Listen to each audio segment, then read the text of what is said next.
Welcome to the Leading Generations podcast from Antioch Bible Baptist Church in Gladstone, Missouri. Each week, Pastor Steve Doss shares an encouraging word on faith, family, or culture as we seek to live out our mission of leading generations to make disciples of Jesus Christ everywhere. Welcome to the Leading Generations podcast. This is my favorite episode that we have each month, where I get to sit down with one of our pastors and you get to hear their story. You get to hear about God's work in their life and their love for the Lord, their love for Antioch. So I'm excited today to have on the Leading Generations podcast, Tim, our student pastor. Welcome to the podcast, Tim. Great to be here. It's great to have you on. Thanks for taking time today to spend with me to share your story and God's work in your life. I love having you on the team at Antioch. So to get us going this morning, I want to just take a minute and do a little rapid fire questions to get us sort of talking, get the flow going, and then we'll get into our the questions that we have today. So coffee or tea? Coffee, hands down, not a question. Yeah. How much coffee do you typically have in a day, and what's your favorite kind of coffee? So usually, I'm a big latte guy. Anything more than that doesn't usually set too well for me, but I really enjoy a good latte, and so usually I limit myself to one a day. I've started backing off the caffeine recently, so I got this. It's real manly. It's a coffee brand called Mommy Coffee. It's designed for pregnant women, but they have like half calf and quarter calf, and then a really good decaf. And so I bounce between their quarter calf and their decaf. But so I'll have one or two of those a day, trying to back down. But it's almost always a iced vanilla latte with cinnamon. So nice, yeah. The Mommy Coffee sort of got me stumped right now. I don't know if we can move on from this interview. I know, right? It's sort of weird to go forward. I have to chuckle every time I pull it out of the freezer. I'm like, gosh. So are you making is that ground coffee, or is it like K-Cups, or is it's ground. You can buy the whole bean or buy it ground. And so are you making it in a pot kind of thing, or are you doing a French press? What are you I've got this little tiny knockoff countertop espresso machine that nice. I mean, I've already had to take it apart and fix it once, but it's still going. So as long as it keeps going, I'm not gonna buy anything different. Nice. So coffee's the way to go for you. Yeah. If you're gonna go on vacation, mountains or beach? Always the mountains. Yeah, always the mountains. It was grew up in the mountains. They have a special place in my heart, and love the high altitude, the quiet, the wildlife. So are you camping, or are you, staying in a hotel, going out, doing hikes? Camping would always be the ideal. Okay. Going out, whether that's in a trailer or in a tent, just being outside and enjoying it. There's nothing quite better than being the first one awake when you're on a camping trip and can go sit outside by the fire and, just spend some time contemplating, spend some time with the Lord. It's just a really sweet time of day. Yeah. Are you a Boy Scout? Yes. I thought you were. I remember that about you. So yeah, I did got my Eagle Scout when I was 14 or 15, and then they've got a couple other programs that one of them's called Venturing. It's a little bit more high adventure, and I did that until I graduated high school. Very cool. What was your Eagle Scout project? Do you remember? We did a memorial commemorative marker for public safety department in our town. It was this this big, massive, 22-foot slab of sandstone that we had sandblasted and carved for the original public safety building, and had it set in there, and it was cool. A lot of fun. Yeah, very cool. All right, one last one: Kansas Jayhawks or Missouri Tigers? I'm not a sports guy. I've really never been much of a sports guy, but I've always found it to be kind of fun to stir the pot a little bit. But my father-in-law, he went to Mizzou. He's a huge Mizzou fan, and so to stay in the family, I'm going to say Mizzou over the two. Good choice. Todd did mentor you when you first came on staff, he did. So that would fit as well. Yeah, he did, and I'm kind of big on we're on this side of state line, so I'll root for MU, but everybody wants to see KU's doing well. I'm not going to begrudge them doing well either. Sure. So I like that about you. Yeah. All right, man. Well, let's move on to maybe some more serious type questions. But again, grateful to have you on our team, Tim. Thankful that the Lord brought you here. But want our church family to know a little bit of your story. Yeah. And so would love to begin where you began at. So where you grew up, a little bit of your family life, all that. Share that with us. Yeah. So I'm originally from a small town in southern Utah called Ivins, Utah. The kind of more well-known city around is just maybe about 10 minutes east of us is a town called St. George. I was only about 45 minutes to an hour from Zion National Park. And so right there in that southern Utah corner, grew up. Just, real ugly part of the... Yeah, don't try it. United States. Yeah. One of my favorite bumper stickers I've seen recently that some people will do is it just says Utah sucks. Tell all your friends.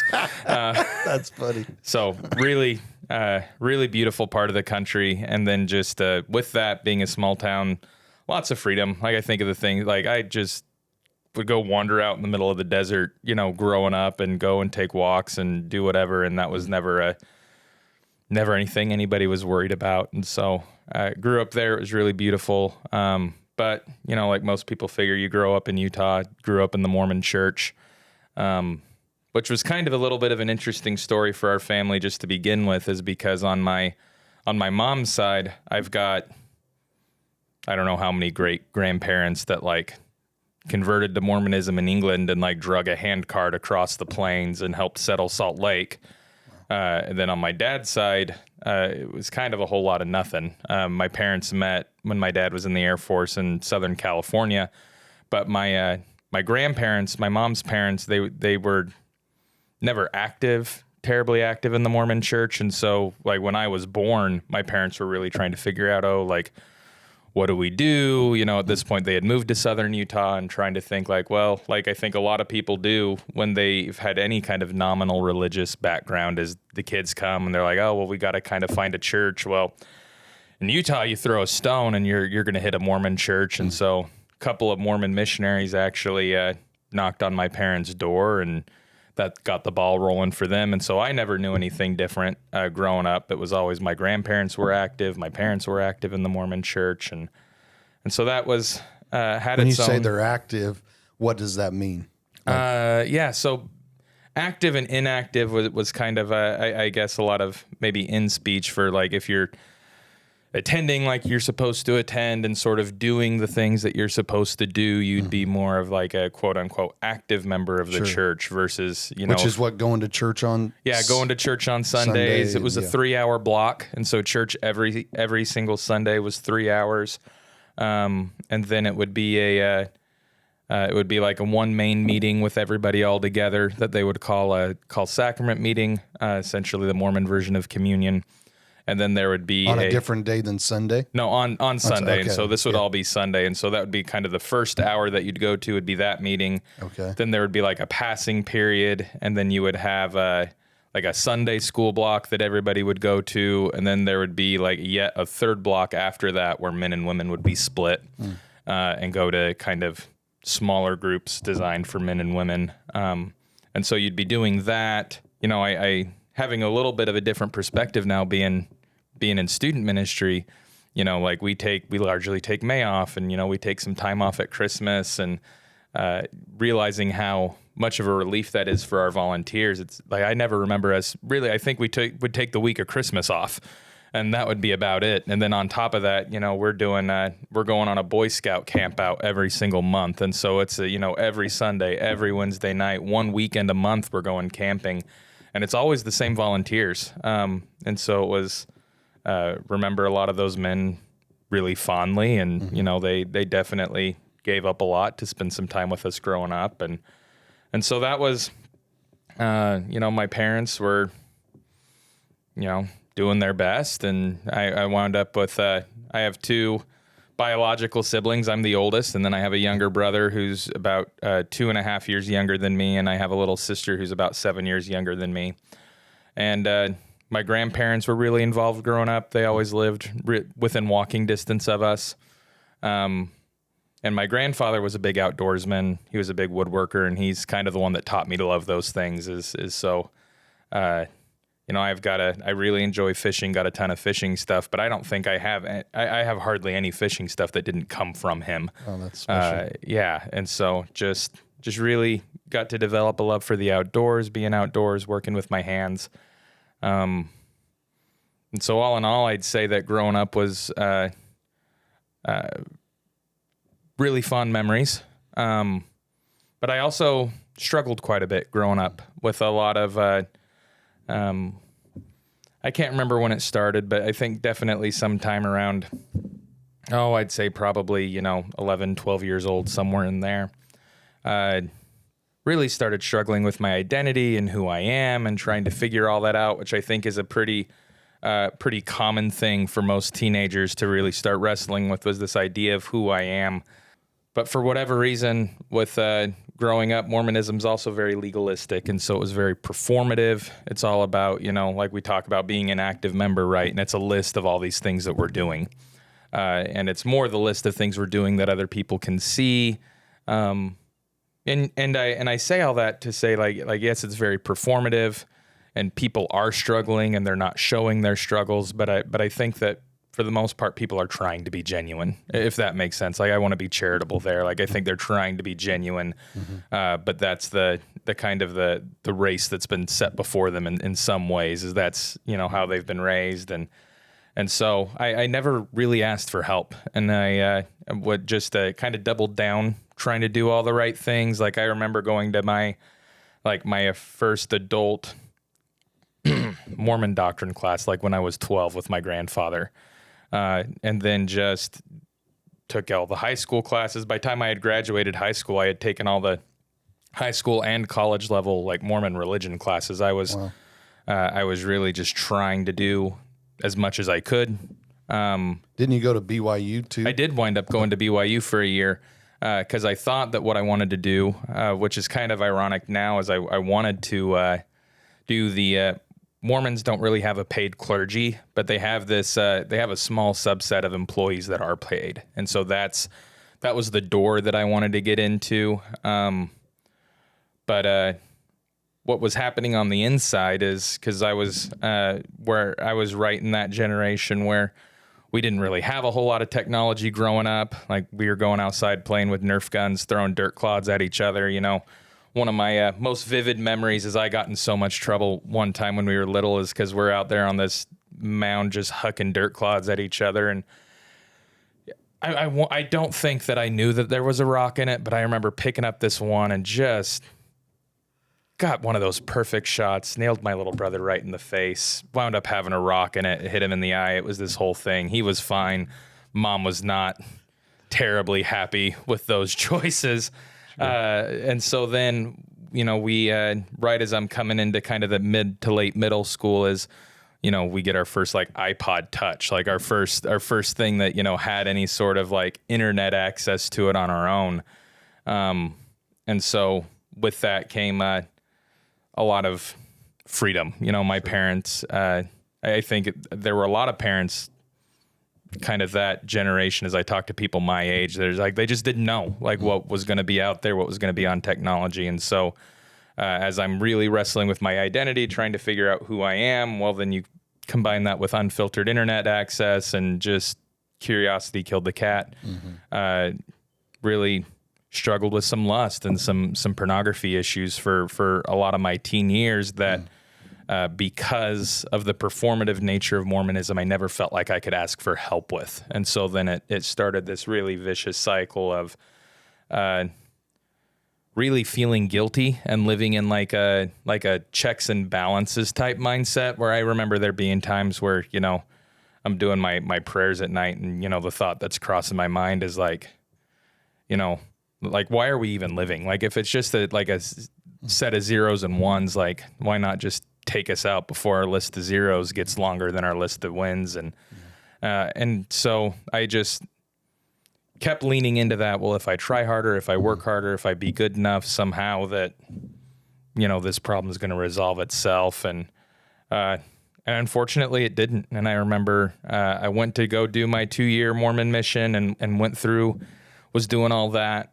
Was this after BYU or before BYU? This was before BYU. Okay. So I graduate high school 2014, And then, the Mormons, they're really big on, especially for the young men, but for really, it's become kind of all young people. It's, once you're 18 for the guys, 19 for the women, you can serve an 18-month to 2-year proselyting mission for the Mormon church.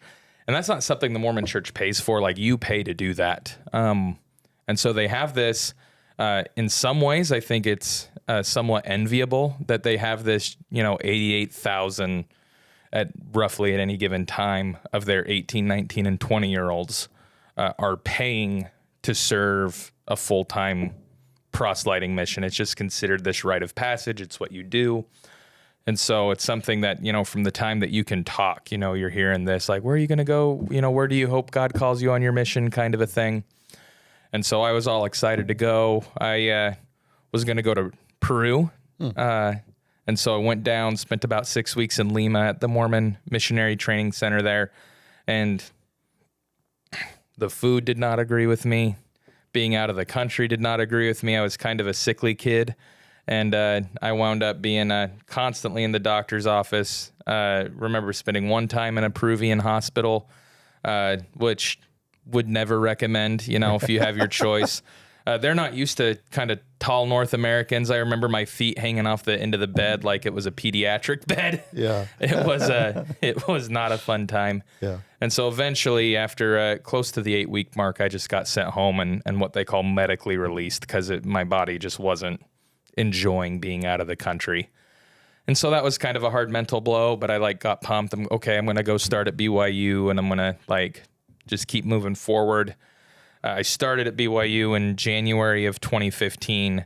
And by, I'd say September or October of that year, I'm pretty well done. I haven't completely checked out of the Mormon church yet, but that's the point where, because at least at that point, if you left the Mormon church while you were at BYU, they'd freeze your transcripts. And so you had to start over. And college is not cheap. And so I started, I kept going through the motions that last semester, transferred to a state school about an hour north of where I was. And it was just this idea of, at that point, I didn't really think that I had left. It was just more of those, I need to have some freedom to be able to explore and ask questions in a way that I didn't think I could at BYU. But then as I kept pushing into that, I went to Mormons have something called a young single adult ward, which is really funny when you think about it, because at least in Utah and Arizona, Idaho, kind of that belt, they have so many Mormons there that they're able to have special Sunday services. If you are single between 18 and 29, they've got a special church for you because they put such a premium on marriage. They want everybody to get married. They want everybody to have kids. And so they put all the young single adults in a church family together. And I don't know who thought this was a good idea. Like, I'm new kid. I show up. And I wouldn't say, I'm terribly, open about everything that's going on. But the Mormon bishop pulls me aside and is like, "Hey, do you want to help lead our Sunday school team?" And I was like, "Sure," because we were taught growing up that they called it callings, and it was this idea that it's not your Mormon bishop, which would be the equivalent of your pastor. It wasn't him asking you to serve somewhere. It was the idea is we prayed and God told me this is what He wants you to do. Yeah, and so you don't. It's really taboo to say no in that situation. So I say yes, and I'm trying to teach, and it was a Book of Mormon year, so we're walking through things. And I still remember the last time I stepped foot in a Mormon church. I had just taught a Sunday school lesson on one of the middle books in the Book of Mormon, and everybody's coming up, and they're all so kind and sweet, and that was a nice lesson. I got so much out of it, yada yada yada. And I walk out to my car and I sit down. And for the first time, the thought occurred to me, I don't believe a single word that just came out of my mouth in there. And so that was the last time I ever had stepped foot in a Mormon church, just stopped going. For a while there, it was a little hurt because nobody ever reached out to me. I'm kind of helping lead the Sunday school program, and I just vanished from the earth. Right. And nobody hey, calls. Where's Tim at? Yeah, nobody calls, nobody reaches out. But looking back on it, I think it was more in God's grace and kindness to me, letting that be a clean break. Yeah. And so then that led to 3 more years at Weber State University in Ogden, Utah, another really pretty part of the state, about 45 minutes north of Salt Lake City. Just really living the way of the world. I was working as an RA. That was kind of my friend group.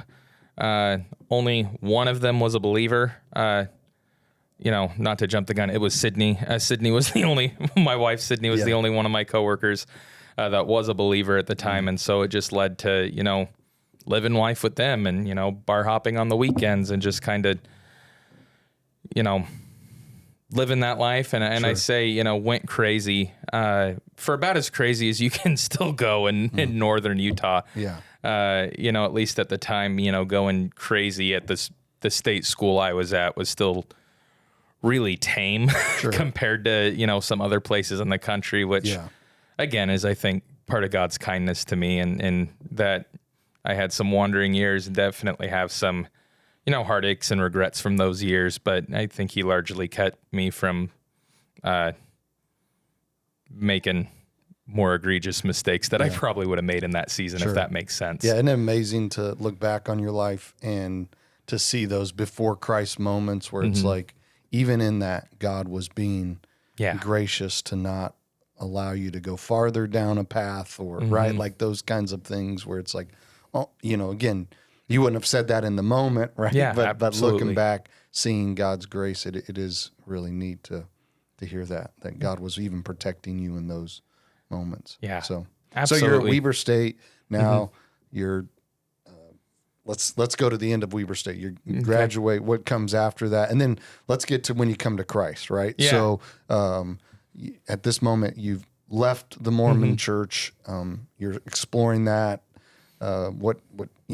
Looking around, trying to figure out what you're going to believe, sort of living in whatever feels good, that kind of world and during college life. Now you're graduated from Weber State. What'd you graduate with? And then let's get to your salvation and beyond. Yeah. Yeah.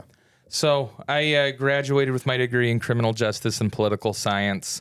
The one thing kind of in my wandering is I had lost all of my framework for this is right, this is wrong. And as I'm trying to piece that together, law and legal studies kind of filled that gap for me. And so I thought I'm either going to be a cop, and then I had a prof push me to be a lawyer. So I'm looking at law schools. UMKC pops up. Essentially at this point, Sydney and I had been dating for a year. She had never really gotten plugged in with a local church, but she was the first person to we're sitting in a staff meeting and, was courageous enough to be like, can I tell you what I believe? And we, was the first conversation I had with anyone about a biblical Jesus. And so, so through that year we had started dating, we had gotten engaged, really love her family. But so as we're looking at law schools, we're kind of looking together. And then she has family here in Independence. Her mom's side of the family's from here.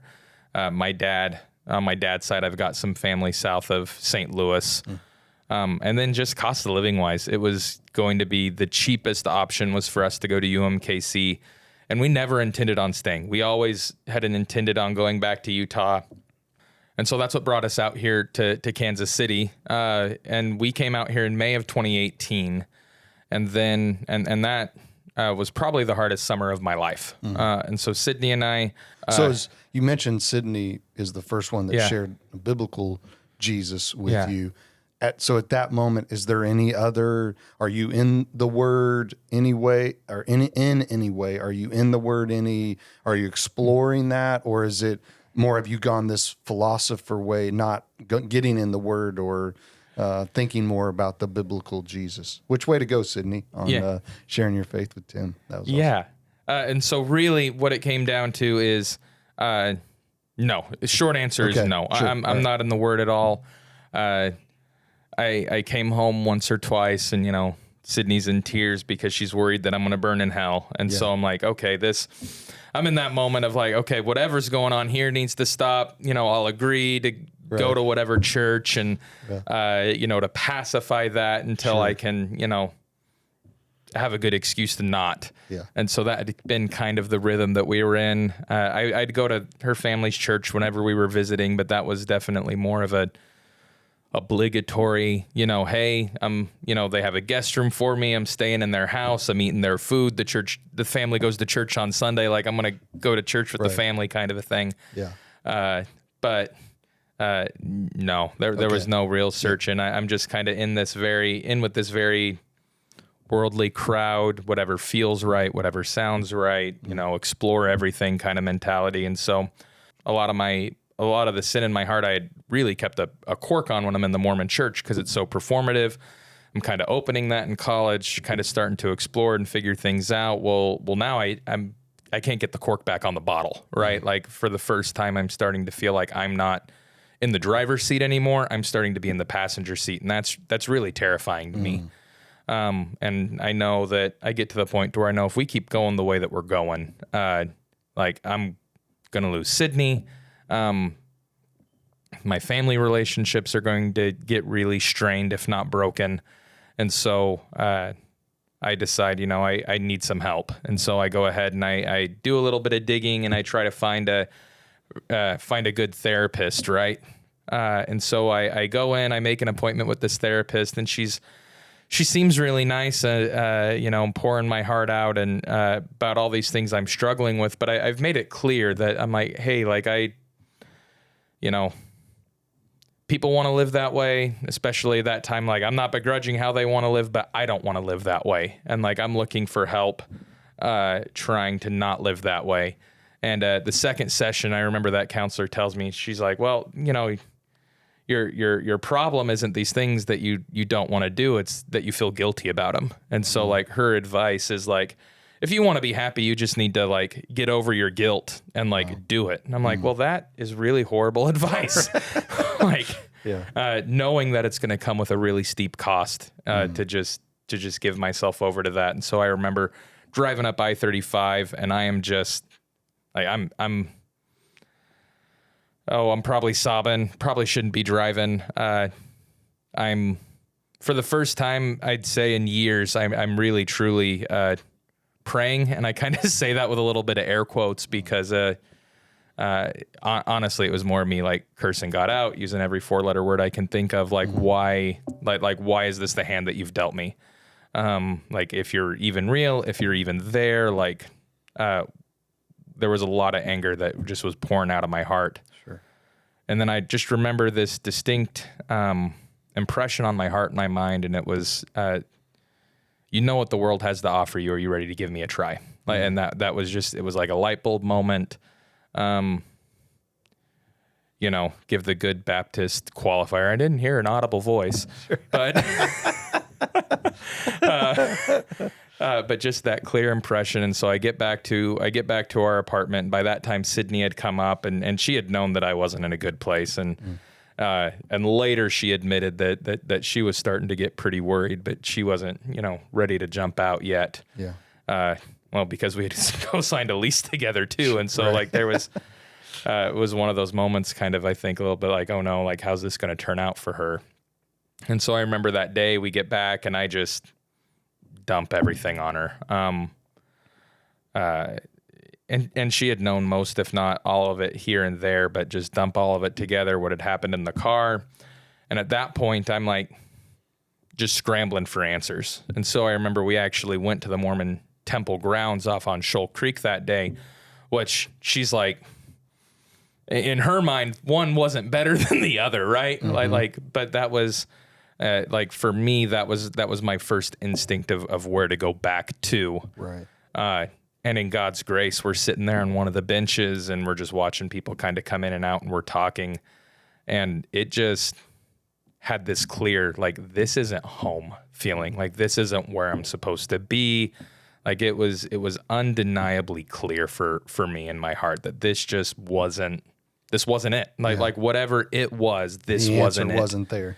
Yeah. And so then I said, because up until that point, whenever we had gone church hopping with Sydney, I had picked the church, and I had been a little bit of a stinker. I'd been kind of intentional at finding some weird, wacky churches to give myself an excuse for like why we're not going to go back there. But it was hey, like you pick, you find something. Like I'm really ready to like give this Christianity thing a try.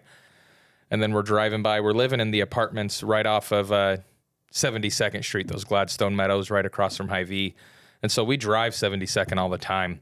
And we passed Antioch, and we're always passing Antioch. And it was one of those, it's like we're trying to find a place with a young adult ministry. And we realized Antioch was one of 3 churches in the Northland with a young adults ministry. And so finally it's just like, let's just go there. But like, we'll just give it a shot. You know, I think that both of us had a little bit of a negative view of the word Baptist in our head, but it was right there. It was really close to the apartment. So we're like, we're just going to try it. And we've never left since. And so we get there that first Sunday, and it's in August of 2018. Bob's preaching through 2 Timothy. We sit right behind Bill and Kath Gray. Absolutely love the two of them. I think they're a big part of why we stayed, is they reminded us a lot of Sydney's parents in all the good ways. But as a first-time guest, when you're trying to check out a church, we're in there not 10 minutes. And, you know, you hear those words that just make you cringe when Bob gets up there and says, all right, everybody stand up and meet your neighbor. And it's like, okay. They turn around, and luckily they were super sweet. And after the service, they took us around and introduced us to all the pastors that they could find, and helped us make sure that we understood the building and kind of where things were. And they were super sweet. But then after that one day, and their kindness to us, I'm not sure I talked to Bill again for probably almost 5 years. Like it was just one of those that got lost in the shuffle and transition and didn't swap numbers or whatnot. But then we kept coming back, and it just felt at home. Was finding that peace, but I wasn't saved yet, but we're well on that way. God's doing that work in my heart, and I'm starting to feel some of that relief the more that we're leaning in. And then one day in September, it's Discover Antioch, which is what we used to call our first step, and our next step used to be combined, and we called it Discover Antioch. And we're in the cafe, and Bob just gives a clear gospel message. I'm sure that wasn't the first one that I had heard at Antioch, but that was the first one I really heard, if that makes sense. Yes. And God had given me ears to hear. And Bob led me to the Lord right there in the cafe. And then from there, it was felt like breakneck speed. I mean, we wind up, Bob just really takes us under his wing. He starts meeting with me weekly. He's just really pouring into us, very lovingly and gently pushes us towards getting married. And then we wind up eloping at Inglewood Park with him and Judy and Pastor Todd. Like it was the 5 of us at Inglewood Park. We hadn't told our parents. We hadn't told anybody, which I'm not saying I'd recommend, if you're listening, run off and elope with your, don't tell anybody. But for us, we were trying to follow the Lord and trying to honor him with our lives, and led me to get baptized. And, my in-laws are watching this from a distance. We post our baptism service on our Facebook, and, we're planning on telling them when we go home at Christmas. Figured that, some conversations just go better in person. And we figured, hey, we got married conversation might go better in person, because we were still going to have the big family, wedding service and everything that we had already planned and started paying on. And then I don't know if it was my father-in-law or my mother-in-law, but we're walking into a Red Robin sometime in November of that year, and Sydney gets a call from one of her parents and steps outside and comes in and almost like white as a ghost. And she's like, well, they know we got married. My mom, let's say, just kind of asked point blank, hey, did you guys get married?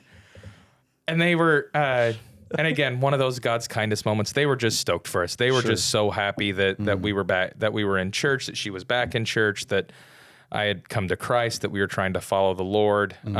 It was just a real answer to prayer for them. And so they weren't upset about it. And I don't think it was until I had daughters that I kind of realized how, I think, special that was for them to be as supportive and loving and encouraging with us just kind of eloping and not telling anybody. And, and then, so that leads to, just a lot of growth, and got plugged in with young adults and Jimmy Holland, and the two of us got together pretty early on and started really tackling some of the sin issues in my life. And what really, I think, solidified a lot of my testimony is I started actually experiencing victory. So like, as I'm coming to faith, I'm poring over all these apologetic books. Like one of my favorites was C.S. Lewis's really famous work on, can't even think of the title right now, something Christianity. Mere Christianity, yeah. And so like the intellectual side is being built up, that seeing that history is consistent, but then actually experiencing victory over sin and growing and maturing and experiencing that, hey, freedom really is possible, to live the kind of purity of life that the gospel calls us to. This isn't an unreachable goal that Christ has set. Like he's given us the Spirit, he's given us the means, and it can actually happen. And it just set my heart ablaze, and we're just running and not looking back.